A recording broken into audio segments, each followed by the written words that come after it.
Good morning. The markets were closed yesterday for the holidays, so today is the first real tone setter for the week. I'm Lázaro Ulloa, owner and founder of Ulloa Financial, and this is your Market Compass.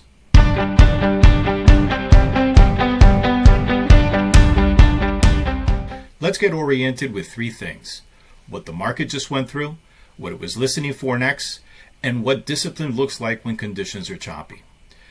First, a quick anchor. The S&P 500 recently touched 7,000, and since then it has been moving sideways in a choppy range, basically testing support.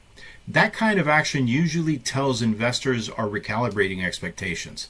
Not panic, but real uncertainty, especially around inflation rates and growth. This week, inflation is front and center, and the main event is PCE on Friday, February 20th. Here's the order I want you to watch it in.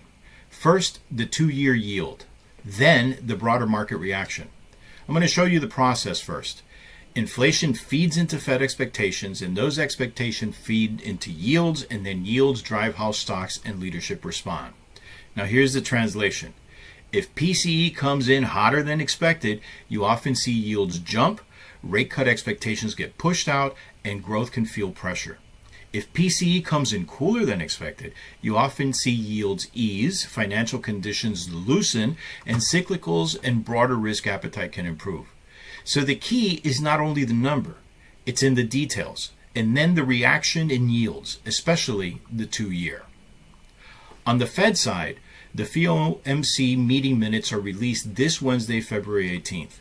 Minutes matter because they can clarify what the committee was focused on: inflation, persistence, growth risk, or financial conditions, and whether the discussion leaned more cautious or more confident. If the minutes read more hawkish than investors expected, yields can react fast. If they read more balanced and more concerned about growth, that can take some pressure off rates. Next, I'm watching growth leadership, specifically VOOG versus VOO. When growth is leading, it often tells us investors are comfortable taking risk and paying up for future earnings.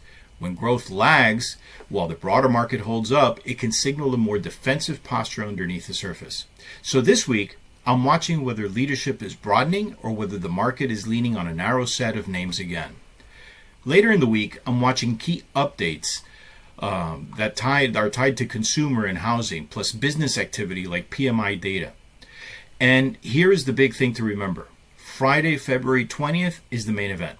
It is a triple threat day with PCE, PMIs, and housing-related updates hitting close together. These are the kind of reports that can move markets quickly when investors are sensitive to growth surprises. Consumer strength supports earnings, but can also keep rate pressure alive. Housing matters because it touches affordability, confidence, and inflation signals. And PMIs can shift sentiment quickly, especially if they surprise in either direction. One caution: after a shaky stretch, markets can snap back fast, but rebounds often get tested. So the goal this week is discipline, not prediction. Stay consistent, respect risk, let the data guide expectations, not the headlines. And that's your Market Compass for today, February 17th, 2026. Elevate your legacy, my friends.